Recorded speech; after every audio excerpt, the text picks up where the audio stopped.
What he found in the basement of his son-in-law's house will haunt him for the rest of his life.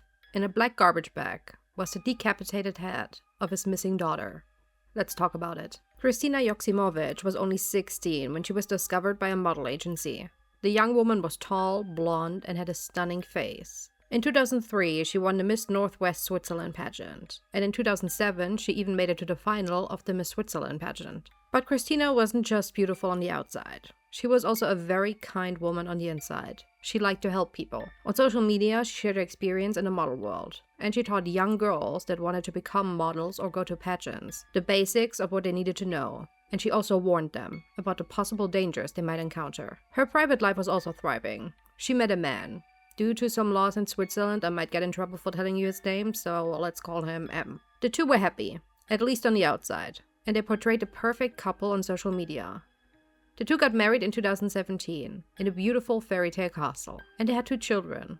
2 little girls. But the happy family the couple portrayed on social media didn't really exist. After M started his own company in 2022, the couple began to fight on a semi-regular basis. This went so far that M even put his hands on Kristina. He slammed her against the wall, which led to the neighbors calling the police, but charges were never pressed. After 7 years of marriage, Kristina had finally had enough. She wanted a divorce. M refused to accept this, and he wanted to hurt Kristina. That's why he later asked the court for full custody of their children, and he refused to pay Kristina any kind of financial support. But all of that was nothing compared to what he did in February of 2024. Kristina and him were arguing about a divorce again, when M grabbed her by the throat and started to choke the 38-year-old woman till she died. But M wasn't done. And this is a viewer discretion. What he did to the body was horrific. I'm gonna be as ungraphic as possible, but still be warned. He used a jigsaw, a knife, and garden shears to dismember her body. Her head he put into a garbage bag and left it in the basement. Then he carefully removed Kristina's womb. Till today, he never told anyone why he had done that. But he still wasn't finished.